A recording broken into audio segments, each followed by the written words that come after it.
just get to it, shall we? If you're happy to. Yeah. You're obviously in the workshop today. Yes, this is my shop. I don't know if I've ever showed you around my shop. Yeah, wow. There's all your timber. Yeah, a couple billets. Oh, wow, yeah. Oh, I saw you put those up recently. Yeah. Yeah, I had a couple logs kicking around that I've been meaning to cut up for so many years, but they were just too big. So finally, Jenna gave me a hand and we got them knocked in half, and then I could work them down from there. Yeah, awesome. So, how was your trip, by the way, before we actually start? Yeah, our trip was great.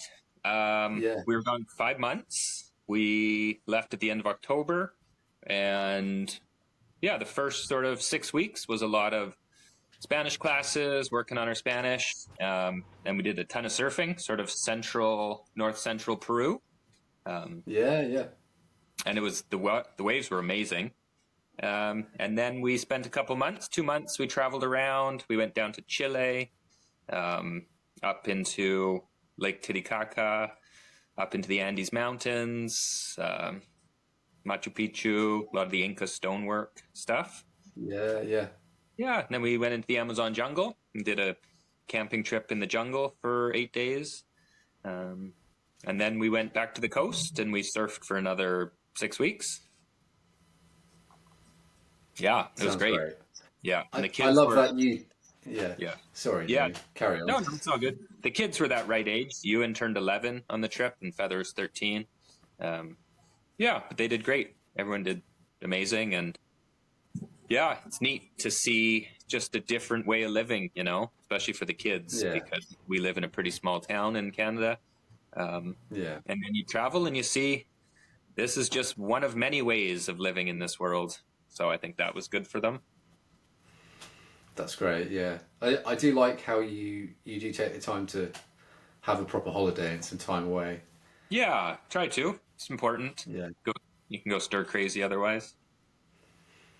Yeah, I wish I could adopt that sort of philosophy at the moment, but not this year. Maybe next. Maybe I'll get around to it. How are you keeping? Just so busy this year. Yeah.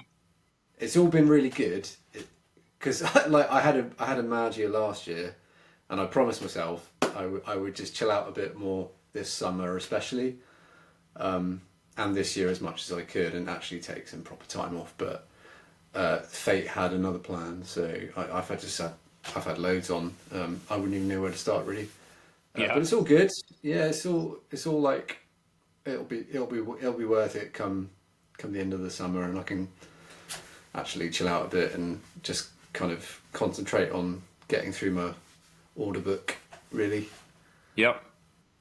But anyway, I digress. I guess we'll kick off with, before you got into your current venture, your path in life. What's your sort of background, Jamie? Yeah, so born and raised west coast of Canada, and sort of went the high school into university route. During uni, I was tree planting, so it's a big summer job around here, working out in the forest, in the bush, planting trees.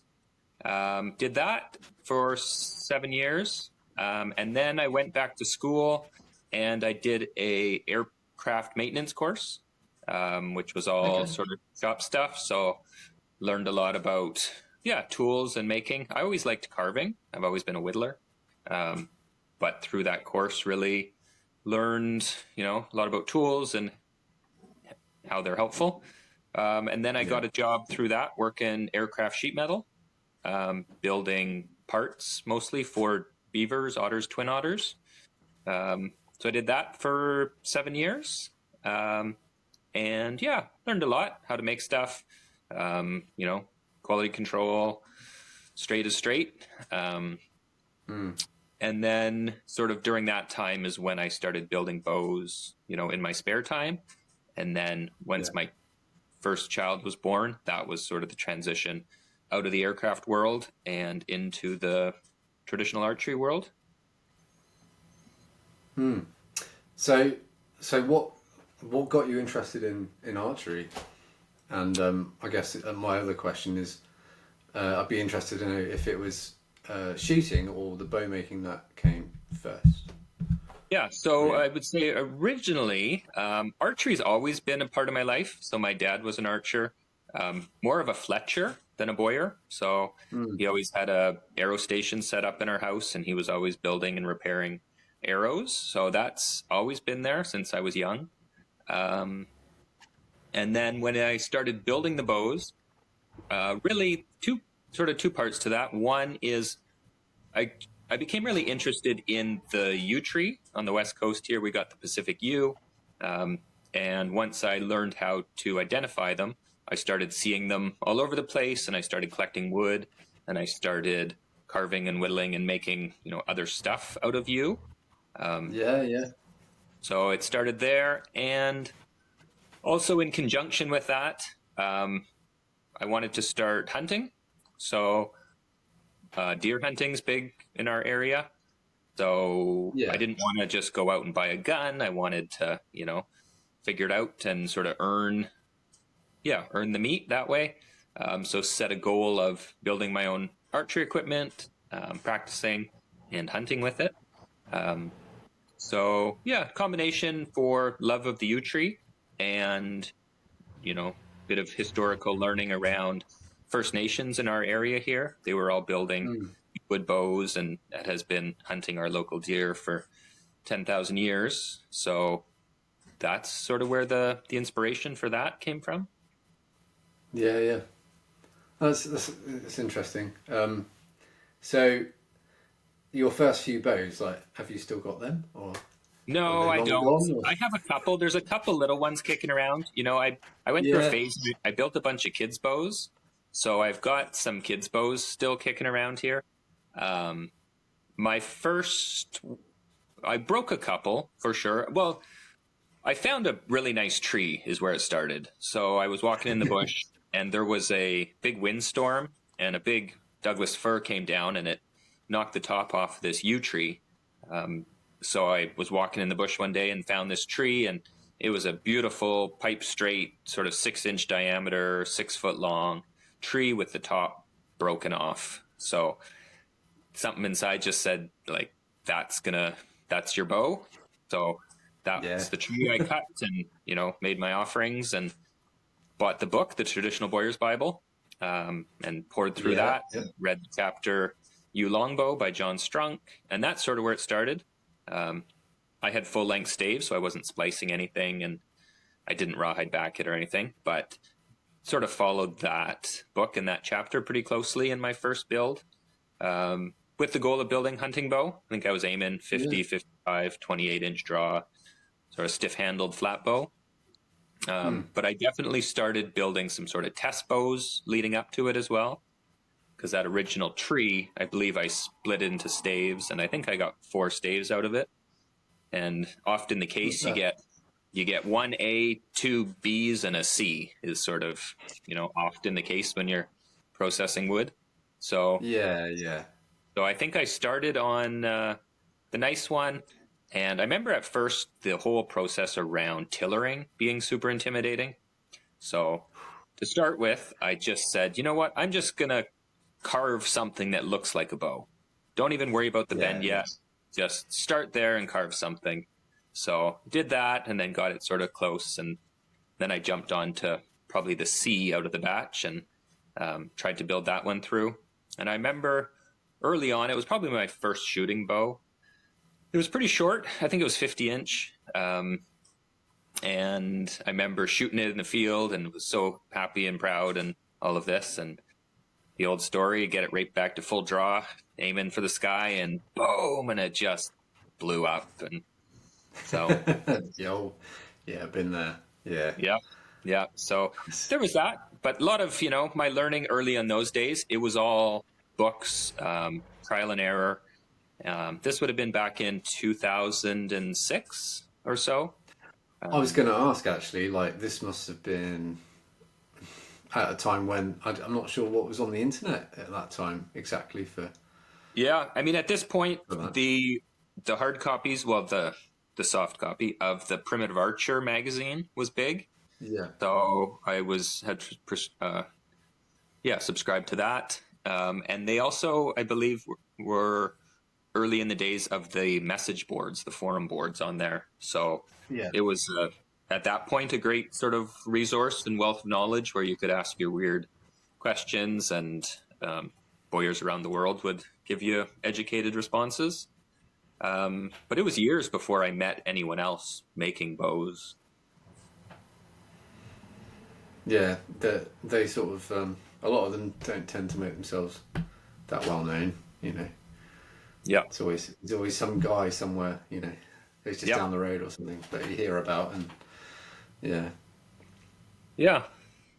So started that's there, cool. and then built bows sort of on and off in my spare time while I was doing my aircraft sheet metal work, Yeah, and kept building and building, and really, experimenting with different styles, different designs, heartwood only, recurving, heat bending, backings, all that sort of different intricacies, as well as tools, learning different tools, what works for me, what doesn't. But yeah, kept building. And then after a few years of building them, at the time we were going to a primitive skills gathering called Firemaker. So showed up there one year and offered to teach bow making. I had found a couple big blowdown U's, so they get nice and big, and then a big windstorm, they'll tip over. So found a couple big trees like that, processed them, cut them to length, split them out, and got a decent number of staves through that. So had a bit of wood to play with. But yeah, started volunteering, teaching bow making at this week-long gathering. yeah, And yeah, really enjoyed it. Really enjoyed helping people work on their projects. I really enjoyed seeing the connection that people develop with their piece of wood when it's something they make. And, after spending that amount yeah, of time with a stave, you just get to know every bump, every wiggle, every yeah. knot, you just know this piece of wood so well that, And you well know, if you're anything like me, you, when you've got that finished bit of wood, you see everything that's wrong with it as well. You know, oh yeah, in your opinion, yeah, not saying there's anything wrong with it, but if you're anything like a perfectionist, or yeah. Yeah, and and especially at the time, because I was working aircraft sheet metal, and in that industry, everything is, I don't want to say perfect, but it's within tolerance. So yeah, everything can be like measured, flatness, straightness, weight, all of that can be precisely measured. And then there's very sort of set out tolerances as what's acceptable and what's not. And there's a lot of scrap, yeah, there's a lot of waste, a lot of things that, aren't quite perfect that just end up in the bin. Whereas in the bow world, working U is not a straight tree by any stretch. It is notoriously twisted and warped and bent and pin knotted, and so yeah, really it's like enjoyed the wooden bow world where the imperfections became almost not a benefit, but a focal point, or trying to build real functional equipment with some pretty wild wood, which was just a nice contrast to sheet metal at the time. yeah, yeah. Well, I mean, God, you must have made thousands of bows at this point, then. Yeah, I've built over 1,000 for sure. I don't know exact Yeah, numbers, but I've also, right from the early days, teaching bow making classes has always been a big part of what we're up to as well. And I think yeah. we must be up close to 1,000, probably 900 people or so. I would say I've helped build bows. I was going to talk about your workshops because that's a huge part of your business, from what Yeah, I can gather. Yeah. yeah, always So, has been right from the get go. yeah. Um, And sometimes sitting how in the many of shop. those? Go ahead. Sorry, it's the delay, isn't it? I do not have a No, great internet connection. that's fine. Don't worry. I can hear everything you're saying. It's just I think it's just a latency because you're obviously over the pond. I was just going to ask how many of those you do a year, sort of roughly at the moment. Yeah, I mean, it varies year to year depending on, Mm. where we're at and what the interest is. So at this point, I think we have 5 this year. Um, and over time, we have changed what our workshops look like. So in the early days, I was doing a lot of 3-day sort of crash course bow making, sort of relatively simple, trying to build something functional, durable to the, customers draw weight and draw length in that time period. Yeah. And it was fun, but it's always a bit of a race. And I always sort of joke with everyone that bow making is not a race. And if you ever feel like it's a race, that's a good time to put your piece down and go for a walk. Yeah. Because, Yeah. yeah, that's when a lot of the mistakes and accidents happen, is Yeah. when we're trying to rush through. And bow making takes attention, I think the Yeah. bows, Yeah. it's easier to wreck a bow than to make a bow. And there's Oh, many, many decisions along the course of a bow build that you have to make a decision. Hey, we're going to do this, and then, confidently roll with it. Um, so early on, yeah. we were doing a lot more of those shorter courses. Um, and then from there, we created a program we teach at our shop here. We call our bow immersion. So it's a full week, and people come from all over the world. And we have the whole week to build, whatever people can dream of. So we got lots of time. We got all the tools, all the wood we could, hope for. And Yeah. that's where we can get into more of the intricacies. We can do more heat bending, tip overlays, horn caps, backings, handle splices. I've been getting into some laminate bow stuff. So for me, I want to say it's a more fulfilling program, Yeah. because I get everything. I get customers who want to build their first bow. I also get customers who've built quite a few bows and are just looking to up their bow game a little bit and learn some new tips and tricks. But with that program, it's really gives us time to dive a bit deeper into it. And for me, it's funner. I think it's a more fulfilling program. Yeah. And especially for people starting out, it really can speed their bow making journey on by a few years, because gosh, I can only imagine if I had a week of that when I started, to how that would have changed my journey in the first few years. Yeah. Yeah. Yeah, so we do those now. At this Yeah. point, that's the only workshop we're running. We're not doing any of the shorter stuff right now. And then during, I guess, 2015, was the first time I came over to the UK, and we started running some bow classes through the longbow shop at the time. Yes. Yes.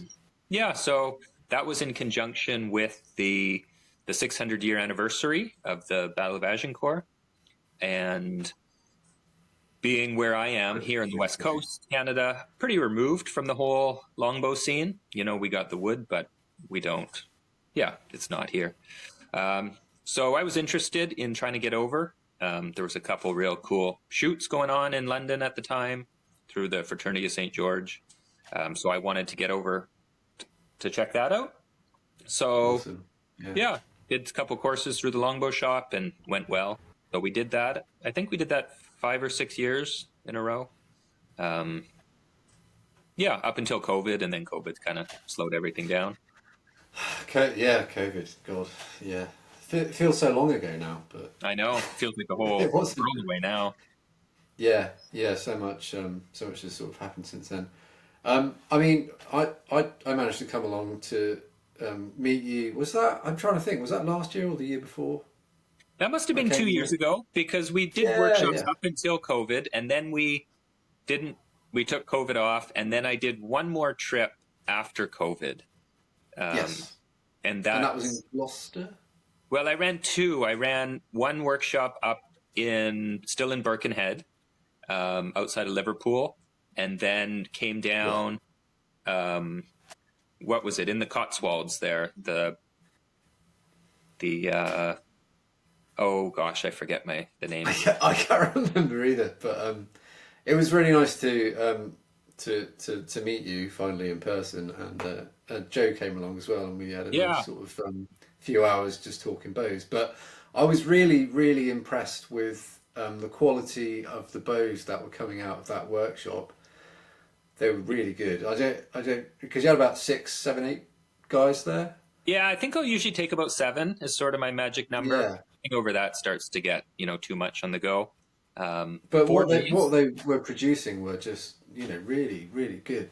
And Yeah. that's And obviously you're a part of massive that, part of that. yeah, part of that is, especially when I'm taking wood over to England, I got to take some real choice wood because Yeah. the cleaner, the nicer the wood, the easier, less stressful the workshop is for me. 4 days, we don't have a ton of extra time to be doing a lot of heat bending No. or, taking out twist or stuff like that. We got to stay pretty focused. So with those Yeah, yeah. courses, I was definitely bringing some pretty nice wood. And when you got a nice piece of wood, the bow making process gets a lot simpler. Yeah, I mean, the stuff that you can get your hands on over in the sort of Pacific Northwest region, yeah, it almost makes itself sometimes. Yeah. Yeah. It's beautiful stuff, and oh, what was I going to say?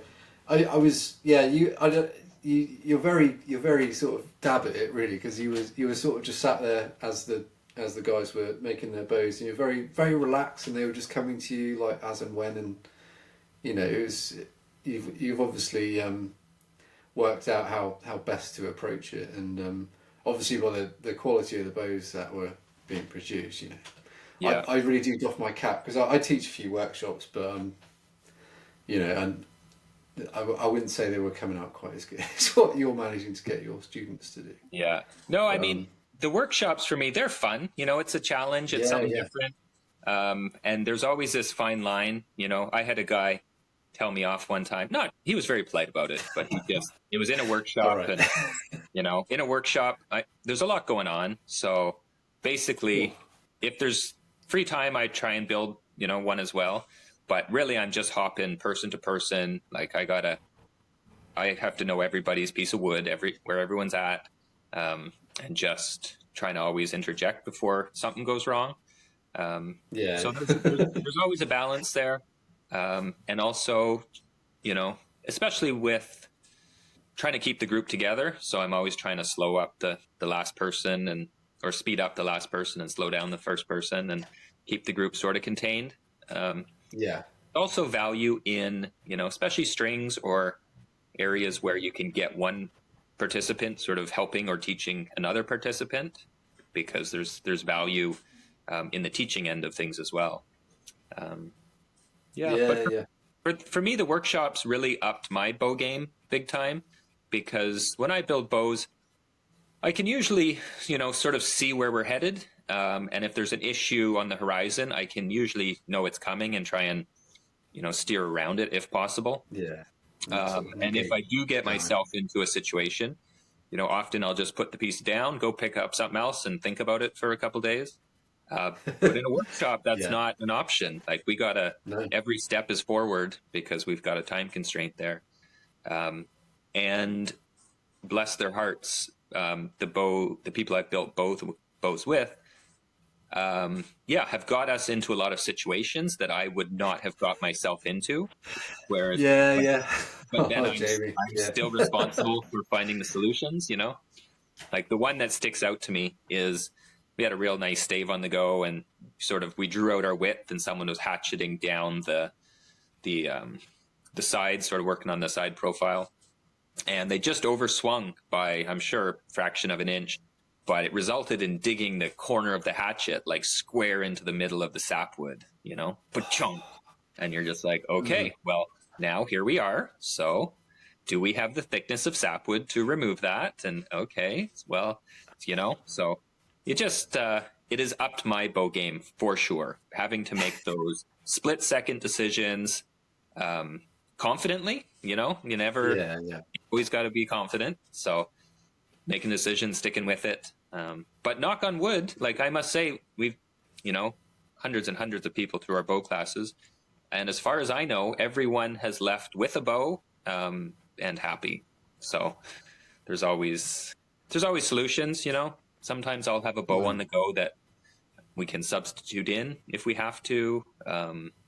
But you know, Yeah, bows, it's a natural material. Like the wood is the boss, and I've seen all sorts. I've seen people breaking them stringing. I've seen people knocking horn caps off, dropping them. I've seen bows like just ring separations. I've seen bows blow up on the tiller stick. Yeah, so it's part of it, right? It is yeah, hard, yeah, and it makes them special. So it's sort of a yeah. blessing and a curse. Well, I always say to people, there's no style of bow, you know, whether it's modern materials or traditional. That is, you know, there's no exception that it's not going to break. You know, they're all capable of breaking. Yep. Whether or not wooden ones are more susceptible to that, I don't know. Probably, Yep. but In some ways, yeah. But I mean, a lot of the glass bows, they're sensitive to twist too. So yeah, you see a lot of that. Oh, my bow's twisted. My bow's twisted. It's like, well, at least your self bow, it's probably twisted anyway, so I wouldn't worry about it. yeah. Well, yeah, exactly. No, I think you know getting the bows with like a flat plane on they're more the exception than the norm. Yeah. At least the wood I use. Yeah. And twist, I'm sure you're. especially, yeah. On the self bows, Sorry, Jane. twist, you know, the twist in the self bows is an interesting one because the bow itself doesn't really care. You can build bows that are ridiculously twisted because a twist is still balanced through the handle. You know, if you take handle as 0, one limb will be twisted one way and one limb will be twisted the other way. And once you get it strung up, they sort of oppose each other and they still, Yeah. you know, they stay stable. They don't try and roll. Our eye doesn't like it. Our eye is pretty sensitive to that. But the bow itself, you know, you can build bows that shoot great that are what most people would consider horrendously twisted. Yes. Yeah. So, are you just more like? I mean, for me, I'm more concerned about the string alignment at the handle. That's really the king, isn't it? You know, it doesn't really matter what the tips are doing or the rest of the Yeah, bow. I mean, the long bows are more sensitive than the flat bows because they're pretty narrow and pretty round. So Yeah. sometimes the bow will try and roll. You know, you get a tip that's trying to fall off to one side or the other. Um, Especially the long bows are sensitive to that. Flat bows, not so much. They got a little more resilience to twist just because they're wider and thinner. I I I had a theory that that's why you see a lot of these period sort of like the Mary Rose bows. They were side knocked, and I wondered if it was to sort of negate any twist at the tips a little bit because obviously it doesn't really show up if you've got a side knock. Interesting. Yeah. Do you side knock Yeah, much? I done a few, but I don't. I was talking to Joe about this. He reckons using modern fast flight or something it doesn't work as well because it's like it's a more slippery material. But something like a linen or hemp string, they grip a lot better at the knock. So they work for side knocks, but not necessarily on the modern stuff. You know, they can slip out if you're not cutting that groove perfectly. Yeah. Essentially.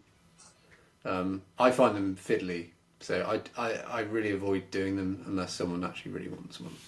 Yeah, me too. I'm in the same boat. I know a lot of bowyers like that.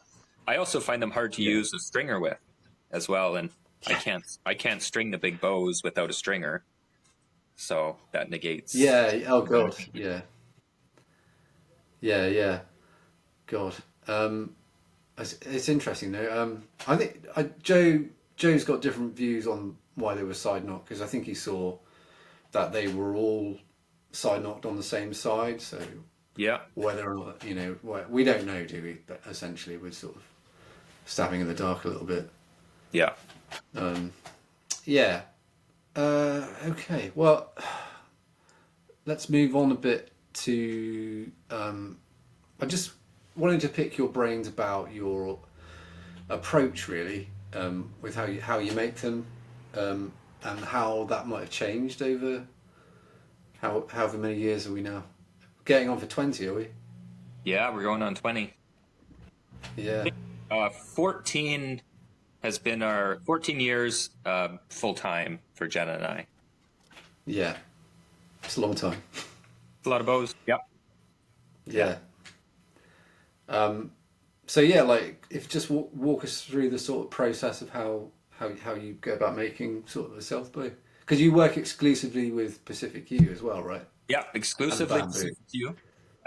So when Yeah. I started building, all hand tools, I basically figured out that I could build a bow pretty quickly with a sharp hatchet, a farrier's rasp, and a cabinet scraper. That was my toolkit. I could build. It's all I needed to build a nice little simple D-profile hunting bow. So when I started, I was more interested in um, definitely the hunting end of things. That was my focus, entering into the bow world was something I could hunt with. And the hunting, um, yeah, I don't want to say shorter's better because there's always a trade off there. But yeah, sub 70-inch for sure. Because I grew up shooting fiberglass recurve bows, there was a Yeah. sort of a throwback to that style. I liked a shaped handle, stiff handle, shaped arrow rest, liked the recurve tip. So that's really, I've started building a lot of that. Um, on the West Coast here, where we live, First Nations have been shooting U-bows for 10,000 years, and their bows Wow. were amazing.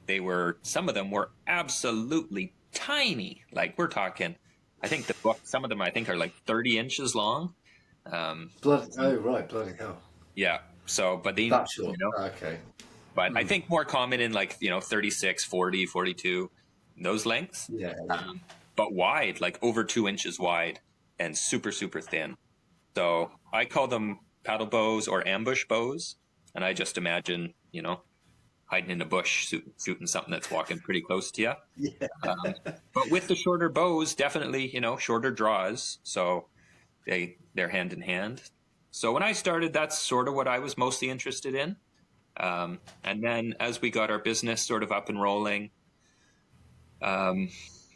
yeah, we started getting more interest in the English longbow end of things. So started building longer bows, narrower, more rounded profiles.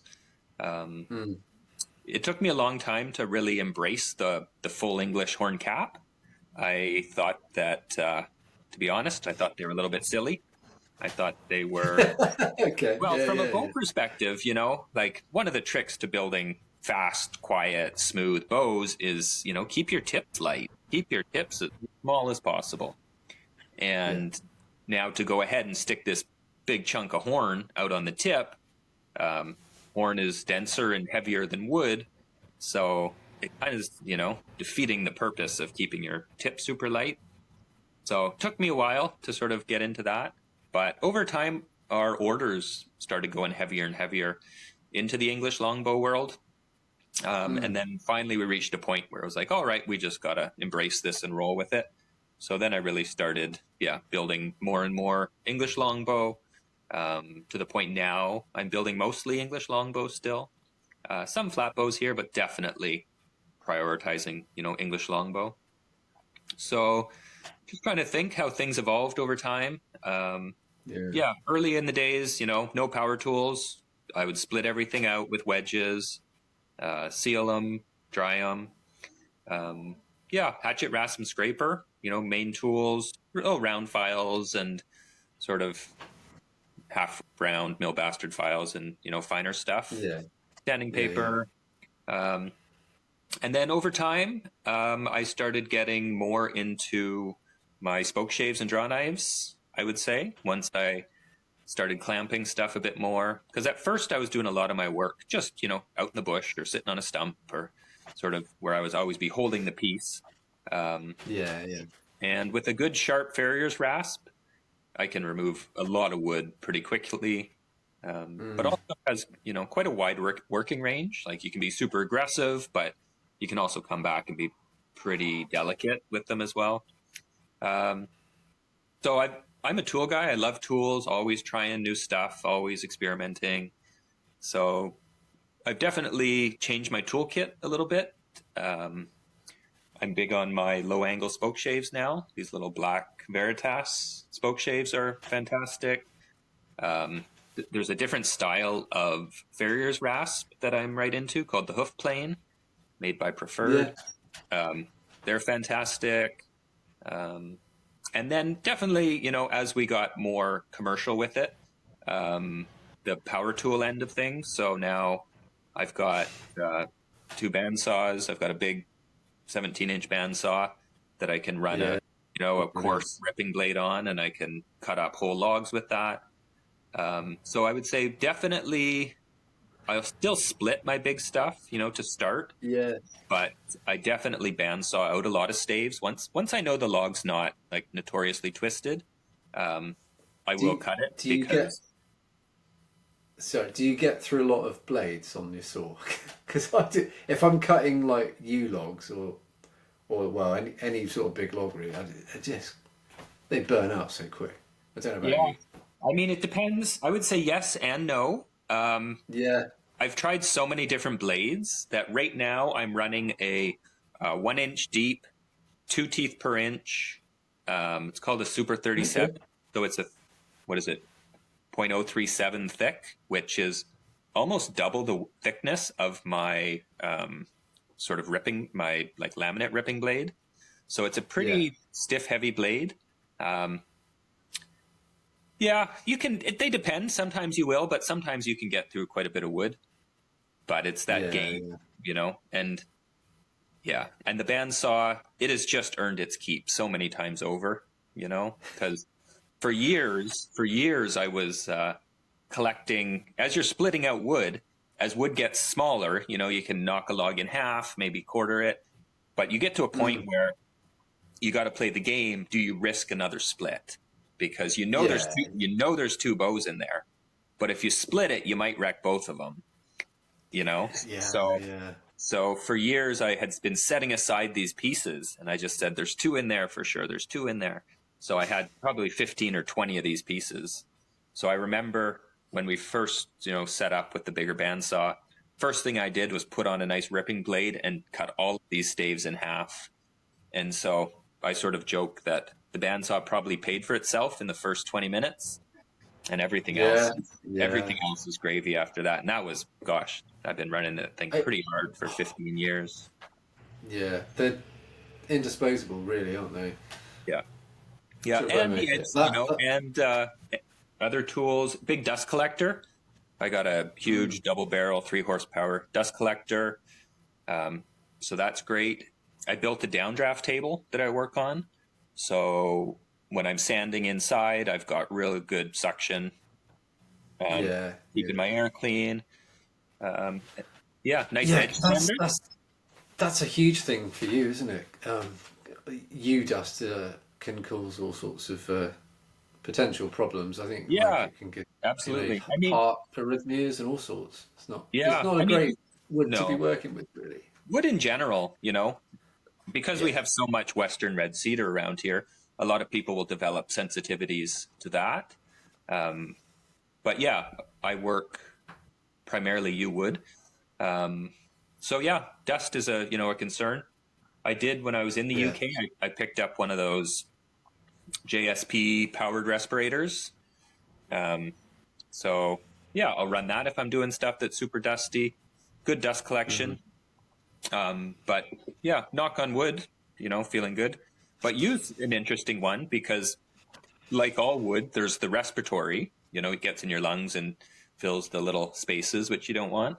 Um, but I believe Yeah. yew is also supposed to have some sort of neurotoxin in it that they Really? make you go crazy after time. So I told my wife and kids to keep an eye out on me, but so far so Oh, good. right. I've not had that one before. That's lovely Yeah, to know. Okay, that's interesting. yeah. And then I run a big Cool. edge sander, 6 by, what is it? Six by, I forget, but a decent sized edge Yeah. sander, which is great for shooting edges, squaring up sides, working horn. Yeah, that edge is Yeah. amazing. I And then I use my run just a little drum sander for flattening and tapering laminates. Yeah. You don't need loads of like machinery, really, do you? I mean, like you say, bandsaw, an edge sander, belt sander, Yeah. and drum sander, and you pretty much you're off, Yeah. aren't you? Yeah. Chainsaw. I do a lot of chainsaw work. Yeah, yeah, But yeah, and so even that, the power tools was only when I started building laminate bows. Like with the self bows, you don't.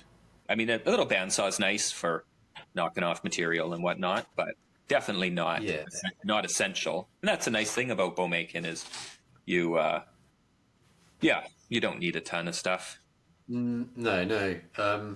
I mean, I used to hatchet a lot of my yew down, but I got lazy over the years, and I'll mark out the bow and then it goes on the bandsaw these days, just because I just time's Yep. always biting at my heels, and I'm sure you know what it's like when customers are pretty there's a pretty steady stream of an update wanted, or like how's it going, and is my bow going to be ready for this competition, and I don't know how you juggle that.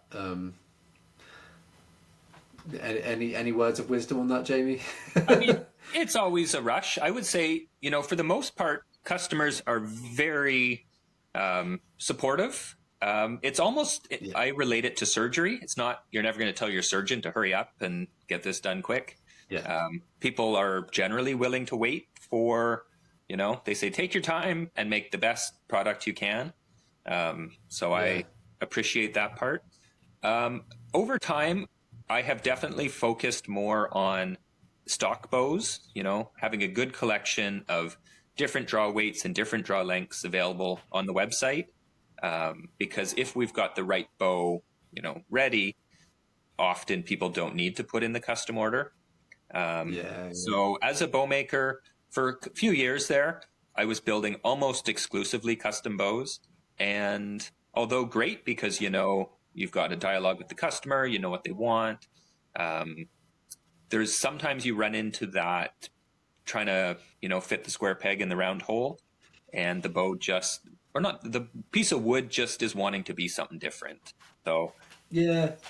laminate's you got a little more flexibility to make the wood do what you want by, adding more or less of it.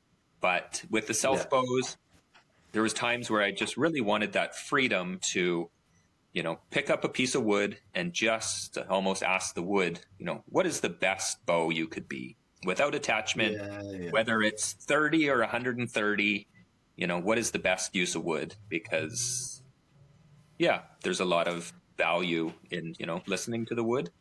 So Yeah. definitely Yeah. been moving in that direction. I do still take custom orders. Sometimes we'll open it up in batches or close it if we're busy. But trying to focus. I enjoy building a stock bow more so, in a way. It's so much easier, isn't it?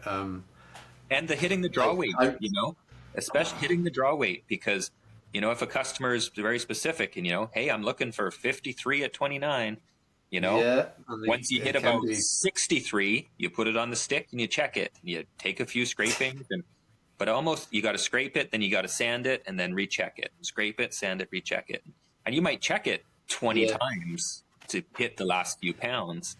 Whereas with the stock bow, as long as the tiller shape looks good, it doesn't matter what the weight is. So there's a definite time savings. Oh my god! Yeah, such a time sink when you're chasing a weight. 100%. It really bugs me sometimes because Yeah. if Or you've heaven got someone forbid you who's come desperate, underweight. or someone's desperate for their bow, and you're like, oh, I'm doing their bow, and it's still 20 pounds too heavy. Yeah. And I'm like, I'm committed to this bow because I've said that it's going to be ready as and when, and then you spend a day, half a day, whatever, just trying to get that weight what they want, and it's not like you're making a subpar bow, but that that bow wanted to be what it wanted to be. Yeah. Yeah. And So it's frustrating part of the process sometimes. yeah. So no, there's a balance there for sure. And I've learned over the years, I am most productive when I am doing things that I'm enjoying. So some of that focus is, in the shop, what do I want to work on? Sometimes I'll build a whole bunch of self bows, and finally I'll just be so sick of them. It's like, man, I don't even want to look at a stave right now. But and then I'll say, well, maybe we should, let's build a batch of laminates. And then the laminate process is different enough. Now we're bandsawing and we're sorting lambs and we're grinding tapers and gluing, and you're still building bows, but there's a lot less, rasping and scraping. And so, really trying to enjoy my shop time as much as I can as well. Because I like being in the shop. I like making stuff. But you can overdo it if you do too much of one thing. Yeah, it's good. It's good to mix it up, and like you say, you can throw in a flat bow or whatever from time to time and whatnot. I was going to ask you actually. Now that you're doing more stock bow work, are you seeing any sort of trends in like heavier bows in recent years? Because for myself, I've seen a lot more people getting into them. Probably something to do with the amount of videos coming out on YouTube with certain people in, and I've seen a massive uptake. So I used to do a few, and now most of my work is over £100. Yeah, or whatever. Yeah. I would say definitely notice that as well. It's sort of funny because I would almost say, early on I was building a ton in the 40 to 60 or 40 to 70 range, 40 to 70.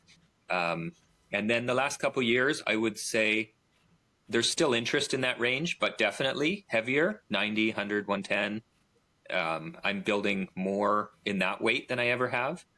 And on the flip side, I'm also seeing more in the 30, 32, 35 in the lighter stuff as well. So whether like it's, it's almost some of the younger generation is, chasing the heavyweights, but some of our older customers are just looking to bow down a little bit to keep shooting as they age. Yeah. Oh, yeah, I see. Yeah. It's interesting. I wonder if the trend is going to continue or it's just going to be a trend. And I mean, it's interesting because it's hard to say. When we started, there were very few, if any, people building U-bows at that time. So when we came onto the scene, we had sort of quite a niche product. But we have seen quite an uptake in the whole industry, over the time we've been doing it. More bow makers, more people building, English longbows, more U-bows. So there's definitely, I think the market itself has grown, but the people doing it has grown as well. Yeah. I mean, we're coming up on 10 years ourselves this year, end of this year. And I see like there's almost like a new bow maker every week somewhere. I've had people come through my workshops, and they've gone on to start their own companies. And with a friend of mine who's actually on the podcast, Dave Lowe. He lives in Texas, and he makes English longbows over there now. But he's been over here a few times and done some workshops with me, and it's nice to see, and all the more power to people to sort of push the traditional archery frontier. And get more people doing it, essentially. Yep, 100%. Yeah. No, there's lots of room. But I think like probably when you started, there was probably like Richard Head. Yeah. Chris Boyton was. Yeah. I think Lee Ankles was there. There was early. Yeah. So, I mean, I've always tried to make an effort to, reach out and meet as many of the bowyers as I could as well. When I come over to the UK, it's always neat to just see other people's, what they're making, their bows, their shops, their wood. I find it, it's all interesting to me. Yeah, I was very pleased when you reached out to me, and we made time to meet each other. Yeah, that was great. 2 years back. Yeah, it was good. Oh God, I forgot what I was going to say now. It's gone. That's all right. I was gonna. So you make lovely bows, and I've seen many of them over here. There's a lot of fans of your work this side of the pond. You do your workshops, but a huge part of your business is you actually sell staves to people like me. Yep. Yep, for sure. Yeah. Yeah. So in our business, Jenna and I do it together. So my sort of realm usually goes everything from scouting wood, processing wood, knocking down trees, splitting, drying, bandsawing, bow building. I'll often get this bows to a state. I would say tillered, sanded, and I'll pencil the weight on them. Jenna has her own shop, which is above mine here. So I'll pass them off to her. She'll do all the final finishing. So she will sign them all. All of our bows still to this day get named, and we don't reuse our names. So she will burn in the names, the draw weights, draw length, oiling, waxing, strings, handles, packaging, shipping. She does all that on her end, and is very skilled at it.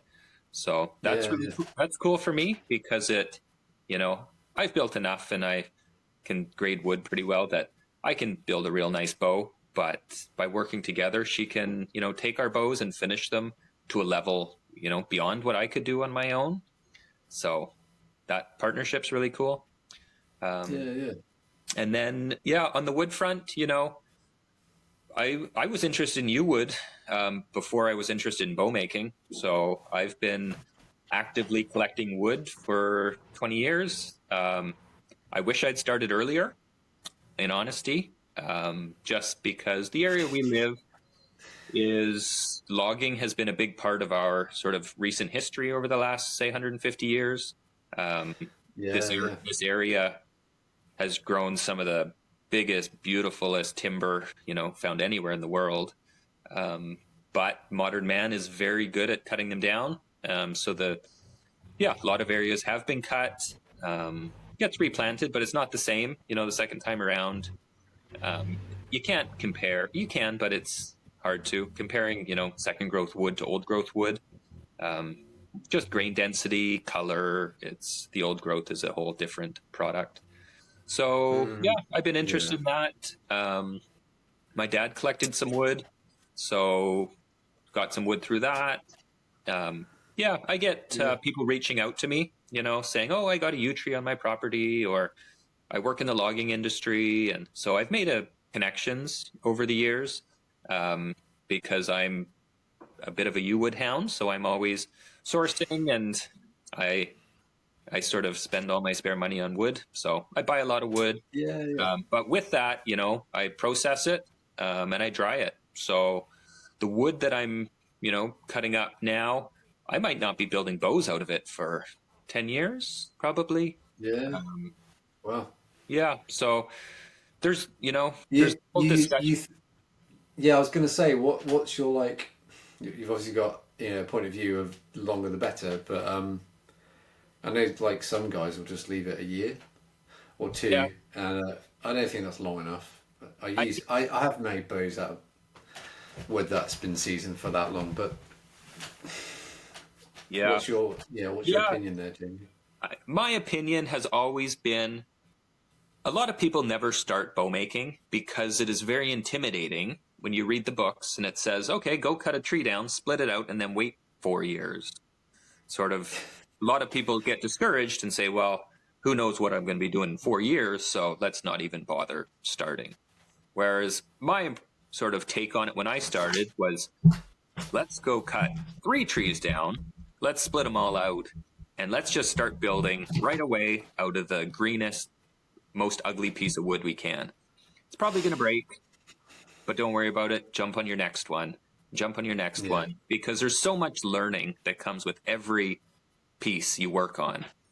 So that by the time you do get to your top few pieces, now maybe they have been down a couple years and, you've got your skills that you've learned.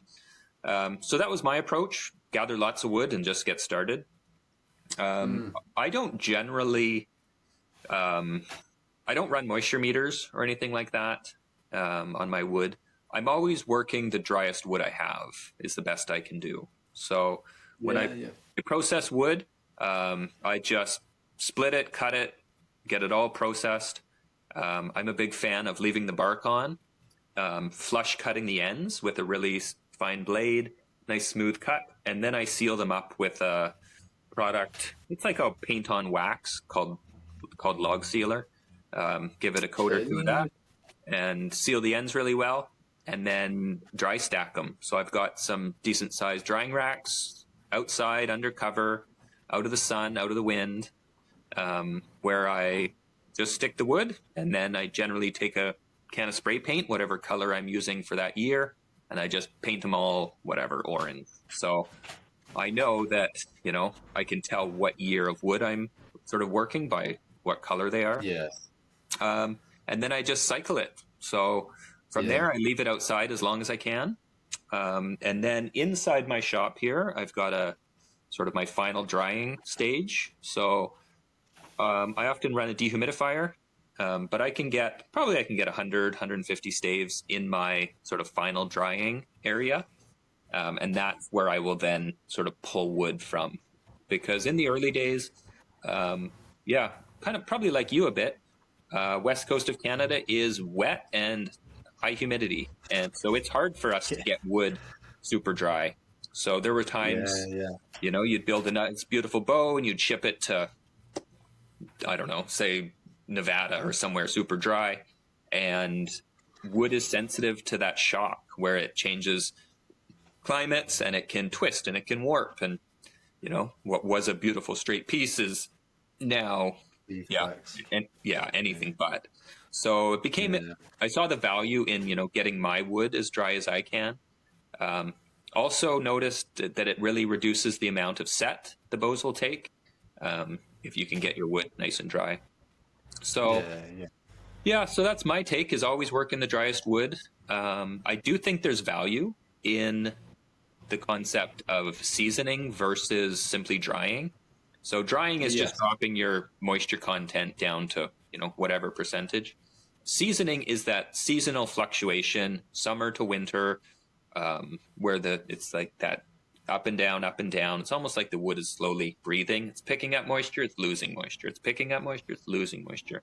And I think with that seasoning process, I think there's a value or a density or a hardness that is developed through that, which is separate from just the dryness factor. So I built a bow one time. Generally, I work all my own wood. Sometimes I'll get requests of people say, "Oh, I've got a yew stave. Would you build a bow out of it?" And I say, first of all, before we talk further, I would need to see it, because I don't want to get into the situation of, commitment to some piece of wood that's, doesn't meet the standard I'm looking for. But one time I took an order from a good customer in the States, and he had purchased this yew stave from an old bowyer up in Alaska, and it had been drying in the house for, I think 20 or 25 years. So anyways, he had it sent to me, and it was real tight growth, and it was a beautiful stave. And I still remember I built a 55 at 26 out of this thing. And I was absolutely blown away by how little wood it took to build this bow. The thing, it looked like a kid's bow. Like if you looked at this thing, you would think it was maybe 30, 35 pounds. It was tiny, narrow, but tiny. But it would just not give up its weight. It just, even getting it strung, it just fought and it had like super high, crazy, force to get it strung, like really high early weight. So, sounds like a good bow. It was an absolute, he described it. He said, it's like a Porsche is what it feels like.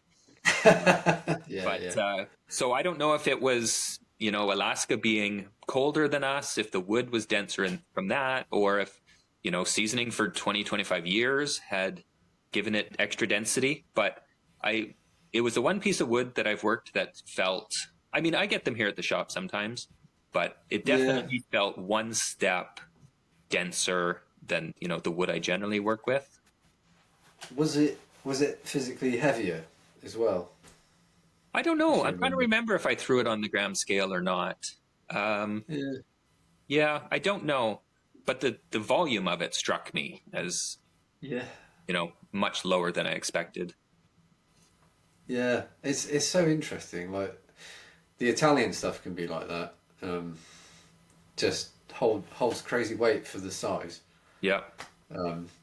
Whereas I find with your wood, like I'm talking in generalities, Yeah. but it's generally quite physically big, certainly for like the war bows.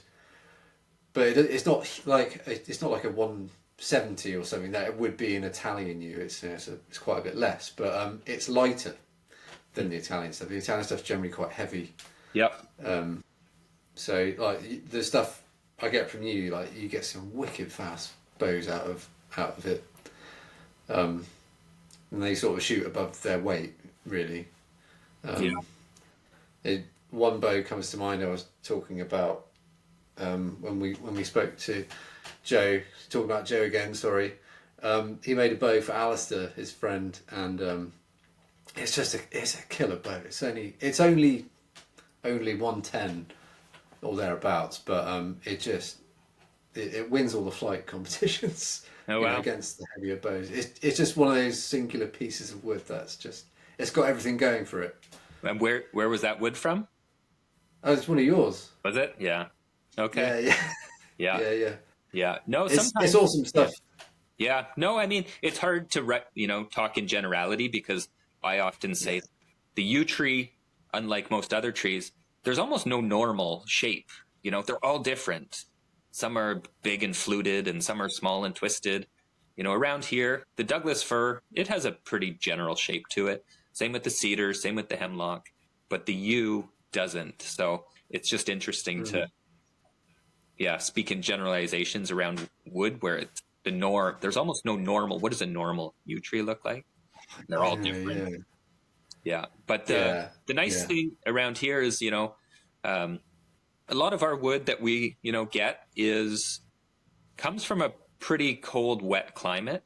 Some of it's not super high elevation, but it can, just because the number of days of the year that the tree can actually grow is so limited, that you can get, that wood where you can almost not even count the rings. Like, it's like trying to count a phone book or something, where, it gets to a point.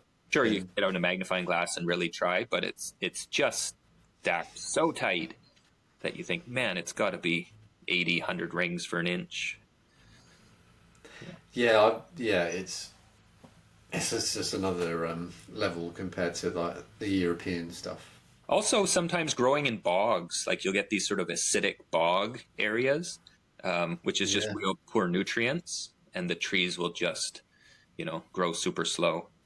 I think I was reading, I have a couple of books on the yew, and I think one of them references a yew tree that came, I think it was like the Chalky Cliffs of Dover, where there was a yew tree.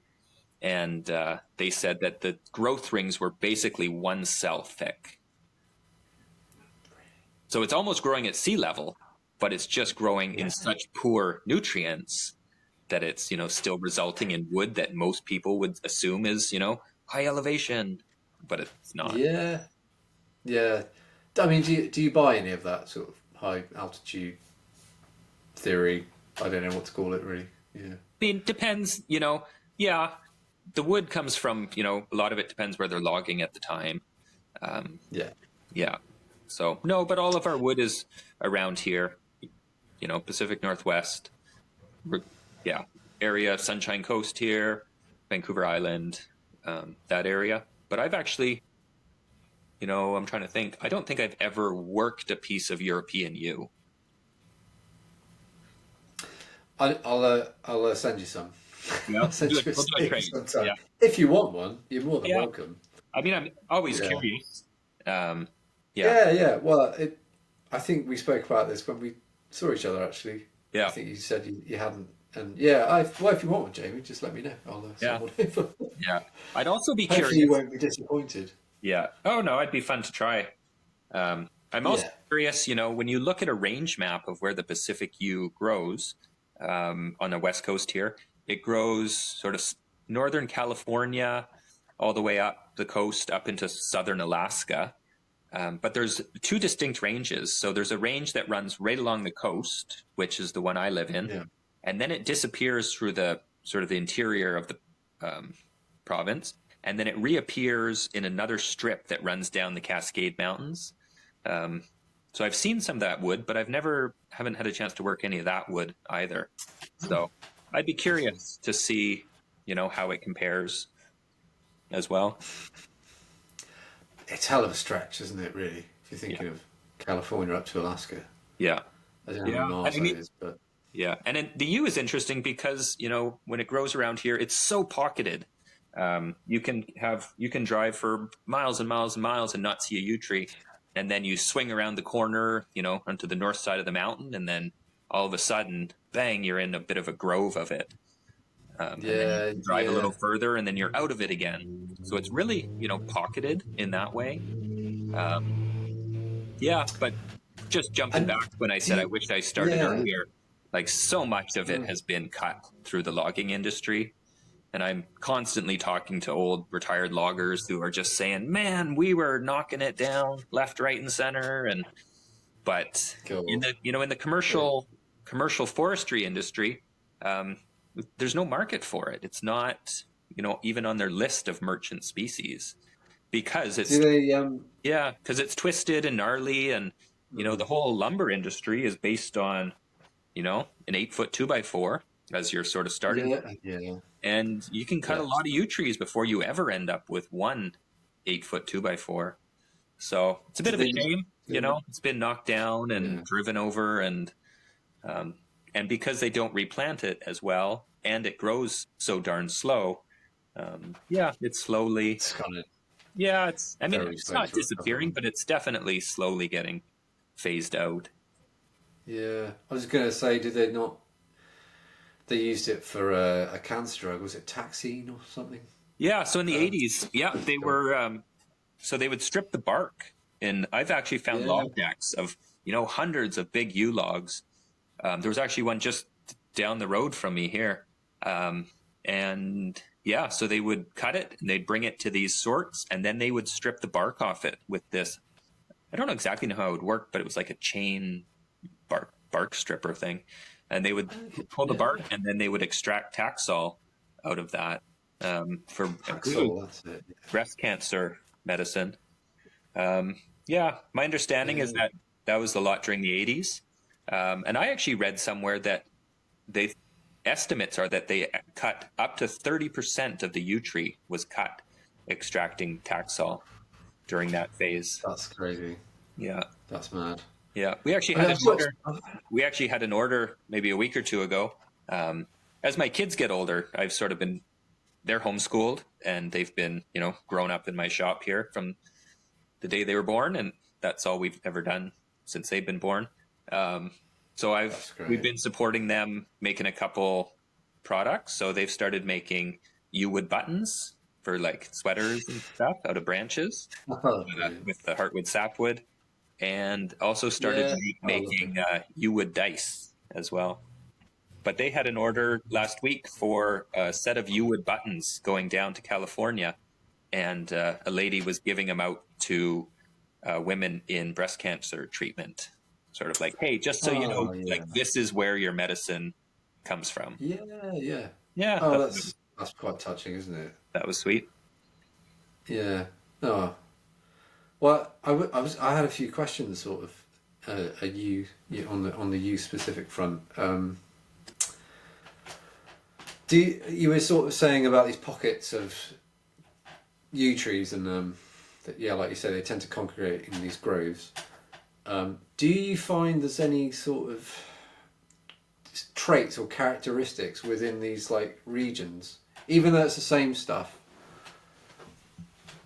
Because obviously these sort of like isolated areas, there's that gene pool there, and it's probably not gone very far in thousands of years. So I didn't know if you saw because like the Italian stuff is very Italian, and then you get like Swiss yew, which is not far away really. It's still in the same sort of mountainous area, and it's quite different in its characteristics. It's a lot lighter.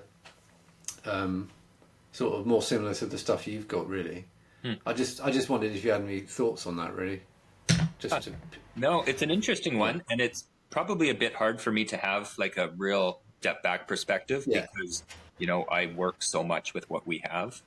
Absolutely, yeah. Yeah, but I would say, even when you get into a nice pocket of yew wood, your trees, even in that, the percentage that the boyers are after, there's maybe 1 in 20. I would say 5% of the trees sort of have staves in them. A lot of them are twisted and branched. There's a lot of walking when you're looking for wood. Different areas. Like higher up mountains, the trees will get smaller. But for the most part, like some of the best yew, it's coming off the north side of the mountain, where there's no sunshine. Like these trees never have sunlight touching them ever in their whole life. A lot of times along creek sides, like steep draws where there's just like blasted by glacial runoff mist, like super cold, super wet, super mossy. But it varies. There's an area up the road from us now. So where we are, we had the first pulp and paper mill on the coast here. So a lot of our area was cut pretty hard to keep the mill running. So a lot of what we have around us now is more second or third growth wood. But there's an area up, and it's just got hundreds of sort of 2-inch poles. It's a unique area because I've never really seen that before. So it's unique in that sense. But, like with the trees, you're always trying to see, is there a stave? Is there how many staves? Is there sort of one section of length? Is there 2 sections? But until the tree is been down and processed, you never know what the growth rings are going to look like. I've heard people talk about, female trees versus male trees, and one of them having darker wood and more pale. But, in nature, in the forest, it is so rare that I have ever seen yew berries on the tree, like almost. So I don't know Really? if it's like they need specific, weather conditions for that year where they're pollinated at the right time and it's not too wet at that point, but there's enough, temperature, long enough season. But no, it is very rare. So, just judging from how rare I see the berries makes me think, like, how often do these trees actually reproduce? Like, are they putting out seeds every year, or is it only when they get the right conditions? I just find it really interesting. Sorry, it's more of a question just for me, that one. But it is just interesting for me because, like, I was at a shoot at the weekend and one of the guys was like, "Oh, that's an Italian bow." Talking to me, the bow I was holding, like he just knew it was Italian just by looking at it. Yeah. He didn't say it was English or anything. So that's Italian. Right. And I just wondered if you'd you could, do something similar. Yeah. If you could pick out, a region specific piece of wood like that. Yeah. And maybe if I was pulling wood from farther afield, like if I was pulling wood from Alaska and Oregon, I might, but because most of my wood comes from a relatively localized region, I'm probably, I'm too close to get more perspective on it. Yeah. I can, I still remember seeing years ago, was it Glenn St. Charles, I believe, put out a video, Billets to Bows, I think. And I think he was Washington or Oregon, but was processing a lot of. And I remember at the time being blown away by the fact that he would take a beautiful tree and cut everything up into 40 inches, and then cut everything into billets. Even if he had the length, he'd still cut it into billets, split everything out. And it's interesting because, he was doing a spliced handle on all of his bows. And at the time I thought it was crazy, but, as the years go on, I can see the value in taking two beautiful pieces, because even the nicest staves, you always have your perfect limb and your other limb. And I've sort of joked about writing a blog called The Other Limb, because it is Yeah, yeah, yeah. it is consistent that you have the beautiful limb and the other one has the bump, the knot, the twist, the whatever. And Dog leg. Or, by yeah, yeah. really picking out choice billets, all of a sudden you can have two perfect limbs. And like, wow, doesn't that change the game? Oh, yeah, yeah, But yeah. you come with your own, like you're locking yourselves into handle splices and generally stiff handles, Yeah, and, yeah. a whole. That's the way. That's the way it was done, though, for decades, wasn't it? You know, Victorians did it. I think even like that's what bear archery used to do before the sort of the fiberglass revolution. They were making U billet bows. Yeah. Yeah. Fair enough. Well, it's a Yeah, lot easier to find 3 feet or 3.5 feet of perfect clean U than it is 6 or 6.5. yeah. One question I wanted to touch on because I think you did explain this to me in person once. Because no one's ever really explained it to me before. But for those watching, so we throw this term around a lot, old growth timber. So to a layman, Jamie, like what exactly is that? Yeah. Old growth wood would refer to a forest that, has been standing basically for us on the West Coast since the last ice age, which is 10,000 years. So it is a forest that grew up since that time and has not been logged since that time. So once it's been cut, then what's replanted, regrows, will be the second growth wood. And then when that gets cut, it becomes a third growth. Yeah. So originally on the coast, everything here would have been old growth. And, there's still old growth logging in our area here. It's a bit of a contentious issue because there's so little of it left now. But when you walk into an old growth forest, it's a different experience. There is a balance that forests reach, an equilibrium that takes time. So it's not just the tree might be 800 or 1,000 years old. It's the fact that tree grew up in a forest of trees that was already 800 or 1,000 years old. So Yeah, yeah, yeah, yeah. And, there's a lot of work, bless their hearts, around here on protecting what is left. Because once it's gone, it's gone. Like, it is not something that we can replicate or duplicate in our lifetime, or heck, even our great grandchildren's lifetime. And now yeah, there's a yeah. big push. Um, they and the slogan is, it's worth more standing than it is. People will pay and people will travel to experience what it's like to be in these forests, whereas when they're knocked down and processed and shipped off to the US or Asia, you're paid one time for it. And like you say, when it's gone, it's gone. Yeah, yeah, Yeah, I mean, like you see it now. Like if you go down to the timber merchants and you pick up, some construction timber, 4x2 or whatever. Like just well over here, it's just a completely different animal. So quite often, if you're like replacing old timbers in roofs or something, I used to do a lot of building work with my family before I was a bow maker, and you'd be taking out this, okay, be it like worm, like bitten and like rotten wood, but you can see like it was a really good bit of wood yeah, once, and you're replacing it with something that's just not as stable because it's not had the time to develop yeah, like the wood you were replacing it with. Sorry. yeah. And that old growth wood is where you'll get the really, really tight growth, because it's growing up. It's starting as a seedling among towering trees. So it's having to grow up and reach and not getting much sun. Whereas, especially here, when they log now, so much of it is just like everything is cut and it's just a total wasteland. And when it's replanted, everything is getting sunshine. So when things are getting sunshine, they're growing faster. So the tree is growing bigger and quicker. So the growth rings aren't as tight. And when the growth rings aren't as tight, the wood's not as dense. So it's not, you don't get the strength out of it the same way.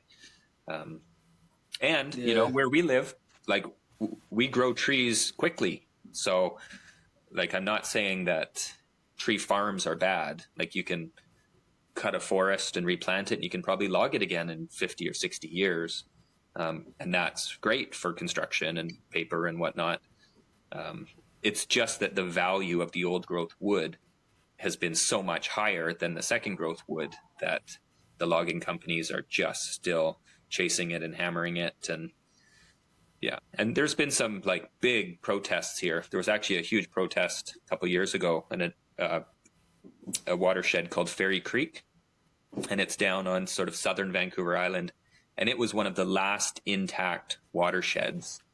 And so it was privately owned by a logging company, and the protesters came out, and it was an absolute battle between the protesters, fighting to save one of these last intact watersheds, and the loggers, and then the courts got involved, and the RCMP were supporting the loggers and arresting protesters, and it was a huge fight.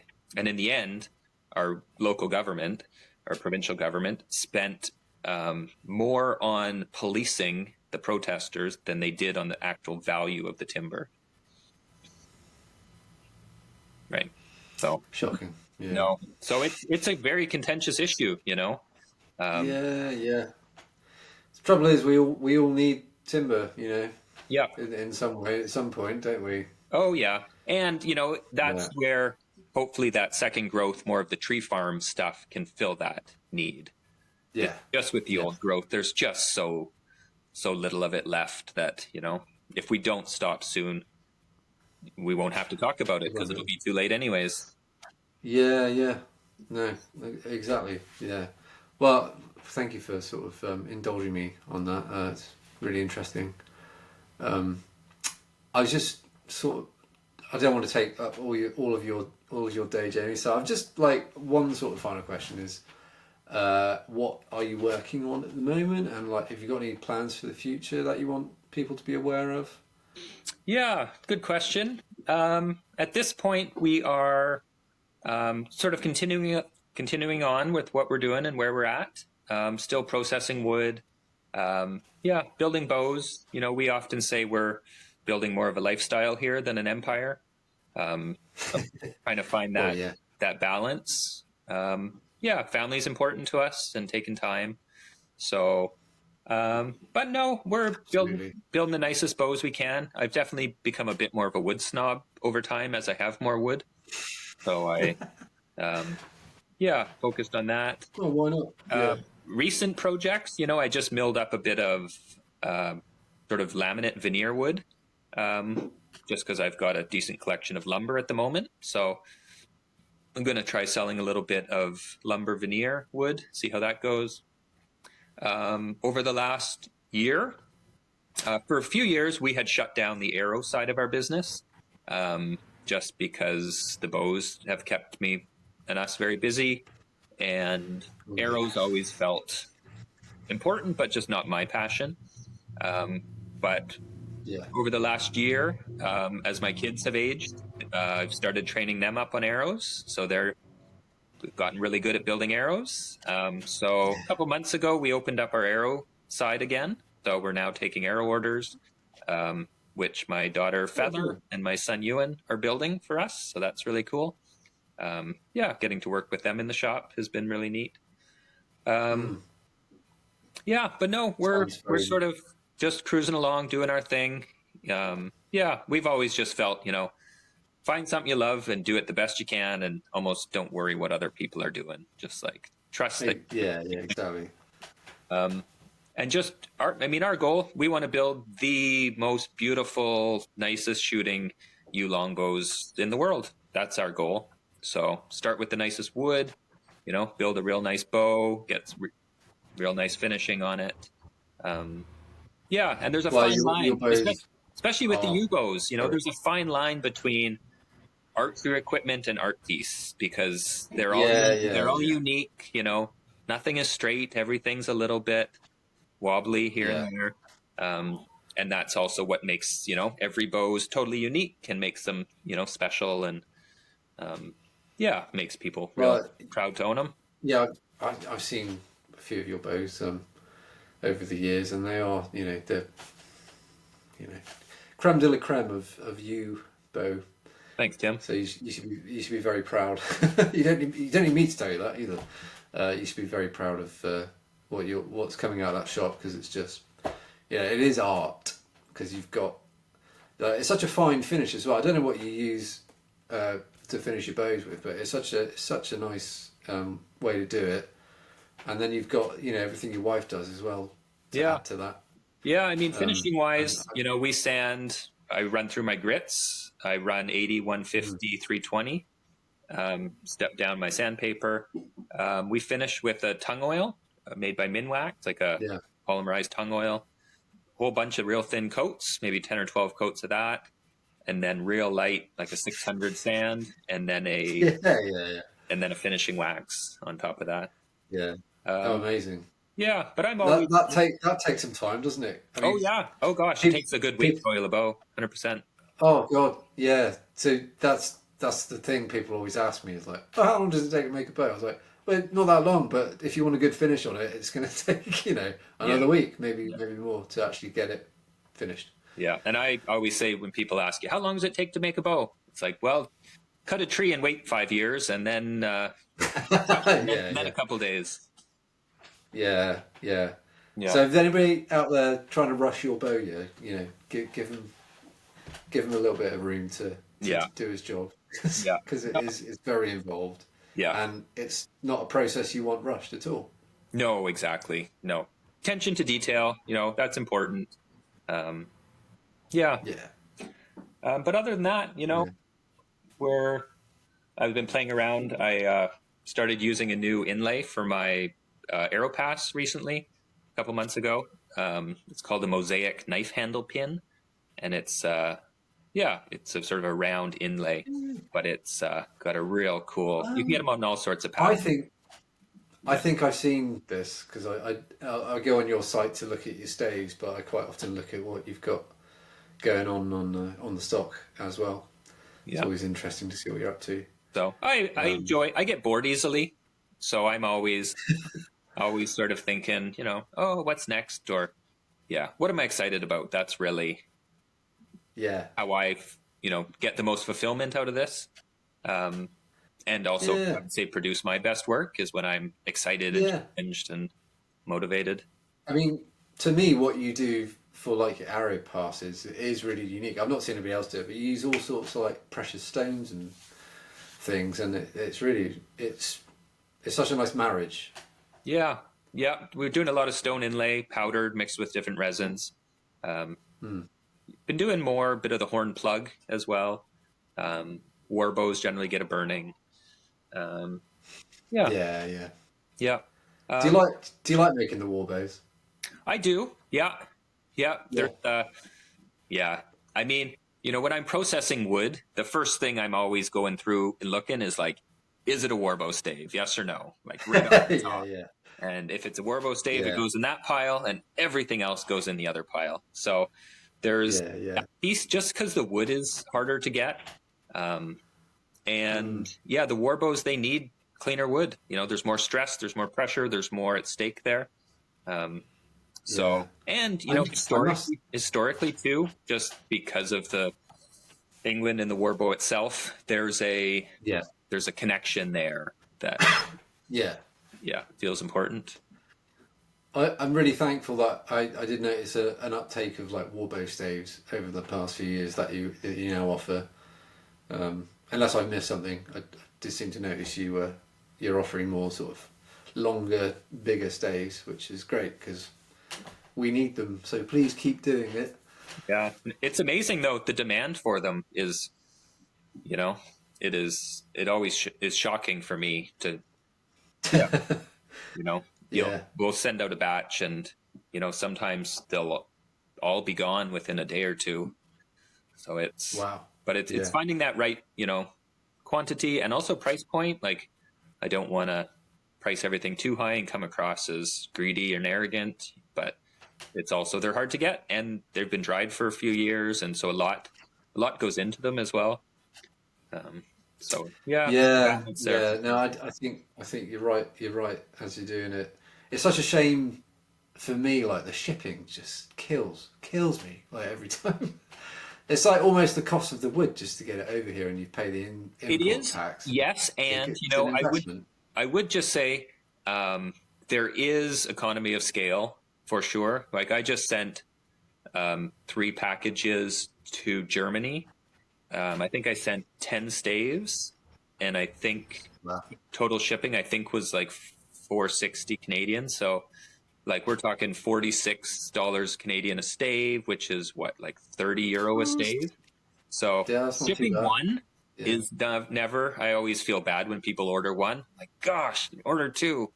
Um, Yeah, yeah. because yeah, order five because the economy of scale comes in pretty quick. Yeah. Yeah. Yeah. I need to order some more from you soon actually. Not that I'm running out, but it's good to keep a good stock, isn't it? As you know. Yeah. But yeah, other than that, I just want to shout out to my wife, Jenna, for sure, because she's more behind the scenes than I am, but she is amazing and does all of the things that I don't want to or just can't do, um, and does them Yeah, all yeah. really, really well. So sometimes I feel like I get the credit, but I also just would not be here and could not do this without her support and what she Yeah. does. Yeah. Yeah. Well, thank you, Jenna, from me as well, because yeah, I've had contact with her. She's quite often the one emailing, is she? Yep. Yeah. She handles Yeah, that yeah, end of things. yeah. Yeah. No, yeah, my partner does a lot of the behind the scenes for me, and we must thank them. Absolutely. Well, it's hard, Yeah. running a small business. Like, I kudos go out to anyone who can, do it all because there's always the doing the thing that the business is, but there's so much more that goes on to it just to make Oh it my all, God. whether it's shipping or Yeah. taxes or email or chasing shipping companies over all these. Yeah, I don't know about you and your shipping history, but man, we've been having a bit of a nightmare with packages delayed and Have import you? charges and yeah. Oh, yeah, yeah, and then I forget the name of it now, but there's a new law in Europe where yeah, you have to jump through a lot of hoops now to sell anything that you've manufactured into Europe, and it's costing us, quite a bit just to be able to like ship to that market now. Oh, interesting. So yeah, oh, it's just well, yeah, like there's so much to do. I'm lucky if I can get 6 hours on the tools in a day because there's all the like you say, all the other things that need doing, whether it's like getting materials ordered or going and getting them, Yep. or emails or whatever. Or there's a problem, like sometimes there's a repair that comes in that you weren't expecting, and Yep. Yeah. Oh, one thing that yeah, just came up, one of your previous questions there, you were asking something, on the horizon that's coming up. Um, in a couple weeks, I have a fellow coming to do a workshop, a private workshop that's part of a book he's doing. It's called Project Quiver, and he's okay. traveling around the world, um, interviewing and building bows with 15 different bow makers around the world. So it'll be coming out as a coffee table book with pictures and yeah. So he's building a bow with all these different bow makers in their shops. So that's coming up in a couple weeks that I'm looking forward to. Oh, amazing. Oh yeah, keep me informed of that because that sounds very interesting. Yeah. Yeah. Well, best of luck with that. Thanks. Well, Jamie, it's like if anybody wants to get hold of you for a bow or a workshop or some of your very very nice wood, where can they find you? Yeah, we handle everything through our website, www.ravenbeak.com. We've got all our stuff on there. We don't do a lot of social media or much advertising. Most of it's been word of mouth. But through our Mm. website, we've right from pretty early on, we've been big on sort of direct communication with our customers. So we have 3 different email lists that we use. So we have a list of people who are interested in our bows. So what we do is when we have a batch of stock bows coming out, we'll take nice pictures and we'll send an email out to our bow list. And people can check them out, see if there's something there that fits, or heck, if you just want to look at pictures of nice bows. And then we give those customers usually about a week or so before the bows go up for sale on the website. So a lot of our bow sales happen in that time. So that's one way to stay in touch. We keep a workshop list. So coming up in the next couple months here, we will set our schedule for 2026. And we will send that out to the folks on our list who are interested in the workshops. Yeah, we get, people coming from all over the world to build bows with us. So yeah, just giving people heads up, a lot of time to plan for that. And then as well as our staves. So you've seen when we process wood, often what we'll do is we will make up a little YouTube video trying to show the staves as best we can, because it's always tricky, showing someone on the other side of the world what a wobbly little U stick looks like over in Canada. So I try and I think you do a great job with that. You do. Yeah. So we try and do little videos, and I just try not to think too much and just talk whatever comes into my boyer brain at the moment. But to give people a sense of the wood and throw that up on YouTube. And then we'll send that link out to our stave list for people who are interested in the U wood. And then I quite often get an email which sometimes I won't open because I know if I look I'm gonna spend money. I've not always got. Yeah. Because there's some love. You're quite good because you don't keep all the good stuff for yourself. You're very generous, and it's a good mixture of Yeah. No, there's a balance there for sure. Yeah. Yeah. I do keep the really, really nice stuff generally for my war bows, but I do try and sell wood. And, the nice thing for me about selling wood is, one, I see the demand. It's out there. It's huge. And by selling wood, it just gives me a little bit of cash to purchase more wood. I just roll it right back into wood and buy more and process more. And so I could not purchase the volume of wood I do without selling it. So so those are the best ways to keep in touch with us. And otherwise, look us up, give us a phone call. We're around. Brilliant. Well, thank you so much for agreeing to the interview today. It's great to have someone of your sort of caliber coming on and talking about what you do and giving people a little peek behind the scenes of what's involved with a really strange way of making a living. Yeah, for sure. Yeah. Knock on wood. It's been it's been a huge part of our life, but it's also been real great, fulfilling, and wouldn't have it any other way. But thanks for reaching out. We've been trying to find time to plan this for a while, so timing worked great. I mean, thank you for finding the time. They've been really busy. Are you planning on coming over to the UK again at any point? Yeah, I don't know, to be honest. We still get interest. Over the years, I was adding it up. I think we ended up building right around 100 bows in England over the years. So there's 100 U bows floating around built by customers over there. So some of it, once the longbow shops scaled back a bit and closed their storefront location, finding a location to run the workshops has been a little more complicated.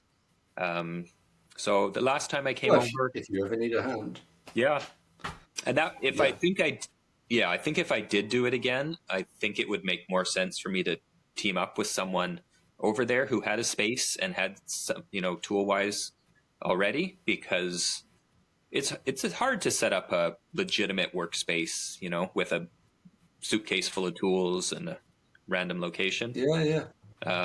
Well, you'd be more than welcome to use my workshop, Jamie. It's big, so if and it's I mean, whatever. But you'd be more than welcome to. And cool. We're not far from Cornwall. We're not far from Cornwall if you want to go surfing. Oh, there we go. Now we're talking. Well, we'll keep that one on the back burner, but we have not ruled it out. That's for sure. I've enjoyed my trips over there. For now, we're focusing on getting people to our space here, but it makes it more accessible to a wider audience when I come over there. So we'll chat. How about that? Yeah, if you wanted to, that's fine. But hey, I'll let you go, Jamie. Thank you for giving me almost 2 hours of your midday. You must be. Are you going back to work now, or No, have it's you got lunchtime. plans for the rest of the day? It's lunchtime. Okay, time Yeah, to eat. time to eat lunchtime. Yeah. All right, Yeah, Tim. yeah. Good to see you, my friend. Oh, And brilliant. yep, Likewise. yeah. Thank you very much. All the best to you I'll and the be in family. touch. And you. You take care. Thanks, man. Take her Cheers, easy. Jamie. Take care, mate. Ciao. Bye bye.